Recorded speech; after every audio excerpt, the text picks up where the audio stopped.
नमस्कार दोस्तों, कैसे आप। स्वागत है आपका हमारे चैनल ज्ञान टॉकेटिव में। दोस्तों, आज की कहानी का शीर्षक है बदनामी। दोस्तों, अगर कहानी शुरू करने से पहले अगर आपने मेरे चैनल को सब्सक्राइब नहीं किया है तो मेरे चैनल को लाइक, शेयर और सब्सक्राइब ज़रूर कर देना, ताकि ऐसी ही मोटिवेशनल कहानियाँ और कोट्स मैं आपके लिए लाता रहूँ। चलो शुरू करते हैं कहानी बदनामी।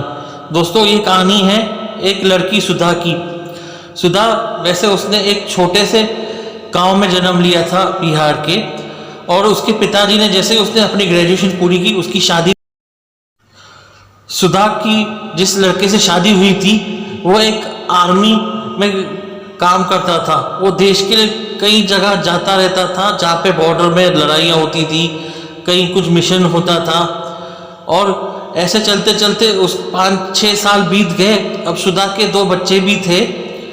एक लड़की का नाम था मुन्नी और दूसरा लड़का का नाम रखा गया था पप्पू। दोनों अब थोड़े बड़े हो चुके थे, और अब सुधा कहती थी अपने पति को कि आपका जो ये काम है देश की सेवा करना, ये आप एक भला काम कर रहे हो, पर मुझे एक हमेशा डर लगा रहता है कि कभी आप मिशन में जाओ, आप आओ नहीं आओ, मुझे एक ये डर हमेशा लगा रहता है। तो उसके पति ने जवाब दिया, तुम्हारी बात सही है, पर मुझे अपने देश की सेवा करनी है। अगर मुझे कुछ हो भी जाता है तो मैं ये समझूंगा, मेरी आत्मा ये समझेगी कि उसने अपने देश के लिए जान गंवा दी है, और तुम चिंता करने की कोई ज़रूरत नहीं है। कुछ साल और बीत गए। एक बार एक बड़े से शहर दिल्ली में कुछ आतंकवादी घुस गए थे, तो उस पे उसके पति को भी मिशन में बड़े कमांडर ने उनको कह दिया था कि कुछ कमांडर दिल्ली के इस बॉर्डर पे रहेंगे जहाँ पे वो आतंकवादी आने वाले हैं। तो उसको ये काम सौंपा गया। तो उसके सुधा का पति जिसका नाम रमेश था वो भी उस मिशन में चला गया था, क्योंकि उसकी काबिलियत पे सबको गर्व था और उसने कई ऐसे मिशन जीते थे। दोस्तों, दुर्भाग्य की ये बात थी कि ये मिशन में सुधा का पति रमेश जिंदा वापस नहीं लौटा। उसको एक शहादत की मौत मिली। ये खबर सुनते ही सुधा के पैरों तले ज़मीन खिसक गई। उसे लगा कि अब वो इतनी बड़ी दुनिया में कैसे अपने बच्चों को पालेगी। वैसे उसके पति के मरने के बाद आर्मी की तरफ से उसको काफ़ी कुछ मिला था, लेकिन उसे वो कब तक वो पैसा चलता था।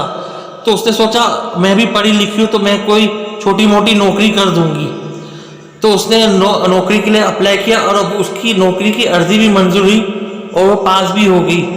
उसे एक असिस्टेंट की जॉब मिली थी एक छोटी सी कंपनी में जो मुंबई में थी। तो उसे अपने बच्चों के लिए मुंबई जाना पड़ा। तो उसने सोचा कि पहले मैं अपना ये जो काम है पूरी तरह से अच्छे से निभाऊंगी, कुछ थोड़ा उस पर सफल हो जाऊँ तो अपने घर वालों को भी लेके आऊँगी। तो जैसे ही वो मुंबई गई, अपने कुछ महीने काम किया वहाँ पे एक किराए के कमरे में रहने लगी। वहाँ पे और भी लड़कियाँ रहती थी। तो कुछ काम करते करते उसको एक कर्मचारी था उसके ही ऑफिस में, जिसका नाम था राकेश। उसे राकेश से प्यार हो गया और राकेश को भी उसी से प्यार हो गया। लेकिन दोनों की बदकिस्मती ये थी कि राकेश को पता था कि ये एक विधवा है, और उसे भी ये पता था कि अगर वो ये शादी करेगी तो उसके गांव वाले मंजूर नहीं करेंगे। गांव वालों छोड़ो, उसके खुद के परिवार मंजूर नहीं करेंगे। एक बार राकेश ने अपनी दिल की बात बताई दी सुधा को कि मैं तुमसे प्यार करता हूँ और मुझे पता है कि तुम एक विधवा हो, फिर भी मैं इस ज़माने की चिंता नहीं करूँगा, मैं तुम्हें अपनी पत्नी बना के अपने घर पे रखूँगा। सुधा ने कहा, मेरे 2 बच्चे भी हैं। तो राकेश ने कहा, कोई बात नहीं, मैं उनको अपने बच्चों की तरह प्यार करूँगा। तो सुधा ने कहा, मेरी जो सास है वो इसकी मंजूरी नहीं देगी। तो इस पर राकेश कहा कि ये तुम्हारी ज़िंदगी है, तुम्हें अपना आगे की ज़िंदगी सोचनी है और तुम्हें भी जीने का पूरा हक है। तो उसने कहा, ठीक है, मुझे कुछ दिनों की मोहलत दो, अगले महीने में मैं छुट्टी लेके अपने बच्चों के पास और अपने सास से ये पूरी बात कर दूंगी। दूसरे महीने ही होते ही सुधा ने 15 दिन की छुट्टी ली।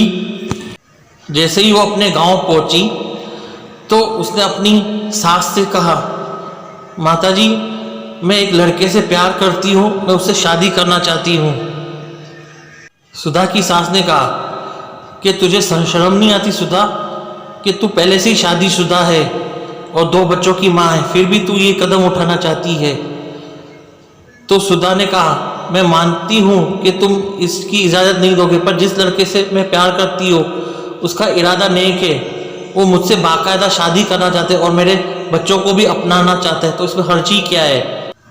फिर सुधा की सास ने कहा, मैं ये चीज़ को नहीं मानती हूँ, अभी हाल ही में तेरे पति की मौत हुई है और तू अभी मुंह काला करने दूसरी शादी करना चाहती है, अपने आप को संभाल नहीं सकती। तो सुधा ने कहा, इसमें गलत क्या बात है, मैं बाकायदा उस आदमी से शादी करना चाहती हूँ जो मेरे ऑफिस में काम करता है, इसमें गलती क्या है, तुम बताओ।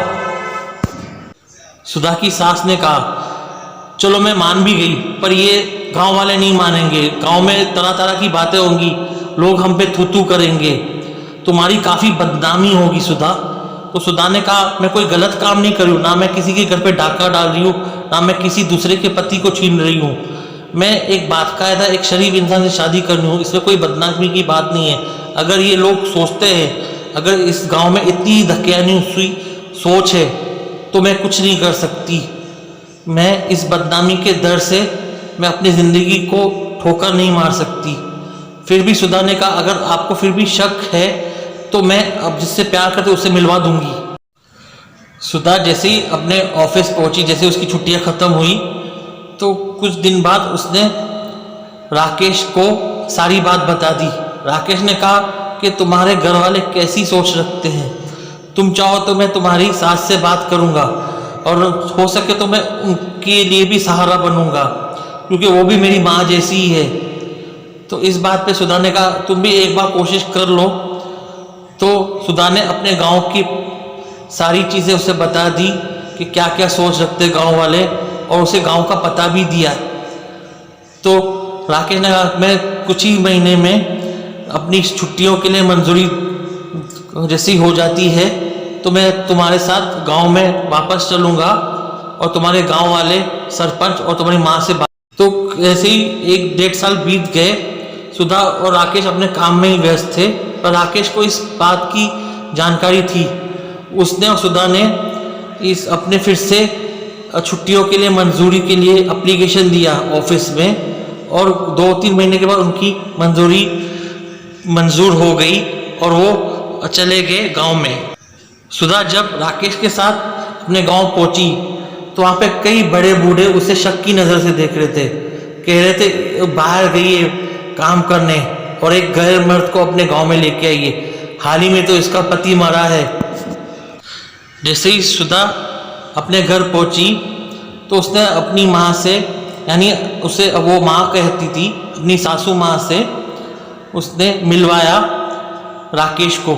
राकेश ने कहा, मैं इनके ही दफ्तर में काम करता हूँ, सुधा जिससे प्यार करती है मैं वही हूँ। तो पहले तो उसकी सासू माँ ने राकेश को खूब खरी खोटी सुनाई कि तुझे शर्म नहीं है, तू एक विधवा को फंसाना चाहता है, उसके 2 बच्चे हैं, उसके साथ मुंह काला करवाना चाहता है। तो ये बात सुन के राकेश को काफ़ी दुख हुआ। कुछ देर तो राकेश कुछ नहीं बोला, तो अपने सफाई में उसके बाद राकेश ने कहा, माँ जी ऐसी बात नहीं है, हर उंगली एक जैसी नहीं रहती है। अगर मुझे आपकी बहू का यानी सुधा का अगर मुझे ज़िंदगी बर्बाद करनी होती थी तो मैं उसे शादी के लिए नहीं मनाता था, अब तक मैं उसे चकमा दे के भाग गया होता था। पर मैं इसी विषय में आपके गांव में आया हूँ ताकि मैं बाकायदा उससे शादी कर सकूँ और उसे अपने घर की बहू बना लूँ। तो उसकी माँ यानी सुधा की सासू माँ ने कहा, मेरा क्या होगा? तो राकेश ने कहा, माँ जी डरिए मत, मैं भी आपको अपनी माँ की तरह ही मानता हूँ। मैं ये नहीं चाहूँगा कि मेरी माँ बेसहारा हो, तो मैं आपको अपनी माँ की तरह ही रखूँगा। मेरे घर पे मेरे माँ बाप है, तो मैं समझूंगा कि मैं एक और अपनी माँ को लेके आया हूँ, मुझे अब दुनिया में 2-2 माँओं का प्यार मिलेगा। ये सब बात सुन के सुधा के सासू माँ के आंखों में आंसू आ गया और उसने कुछ देर मौन होके राकेश से कहा, मुझे माफ़ कर दो राकेश, मैंने तुम्हें काफ़ी गलत समझा। सुधा की सास ने कहा, कोई बात नहीं बेटा, मैं अब तुम दोनों की शादी ज़रूर करवाऊंगी। मुझे इस दकियानूसी लोगों की बातों पे कोई विश्वास नहीं है। मुझे अपनी बेटी की ज़िंदगी संवारने की है और तुम भी मेरे बेटे जैसे ही हो, और तुम्हारे ऐसी ही स्वभाव की वजह से मैं अपने बहू का हाथ तुम्हारे हाथ में देती हूँ। और कुछ दिन के बाद दोनों की शादी करवा दी गई और अब सुधा और उसका जो दूसरा पति था राकेश हंसी खुशी रहने लगे, और राकेश ने उसके दोनों बच्चों को भी अपना लिया, और राकेश भी सुधा की सासू माँ को अपनी माँ की तरह अपने घर में रखने लगा और उसकी पूरी ख्याल रखने लगा। दोस्तों इसी पे ये कहानी ख़त्म होती है। दोस्तों ये कहानी से हमें ये सीख मिलती है, अगर किसी के ज़िंदगी में कुछ दुर्घटना घट जाए तो उसका ये मतलब नहीं है कि वो वापस ज़िंदगी जी नहीं सकता, लोगों के डर से कि लोग क्या कहेंगे, लोग क्या सोचेंगे, इस सरी गली बदनामी की डर से हम अपनी जीना तो नहीं छोड़ सकते। दोस्तों ये कहानी इतनी ही। अगर आपको मेरी कहानी पसंद आई हो तो मेरी कहानी बदनामी को ज़रूर लाइक करना और कमेंट्स में अपना विचार रखना कि ये कहानी आपको कैसी लगी। और दोस्तों सब्सक्राइब करना मत भूलना। दोस्तों आप कहानी देख लेते हो, सुन लेते हो, लाइक भी कर लेते हो, पर सब्सक्राइब नहीं करते हो, और बेल नोटिफिकेशन ज़रूर प्रेस करना ताकि ऐसे ही मोटिवेशनल कहानियाँ और कोट्स में आपके लिए लाता रहूँ। दोस्तों जय हिंद।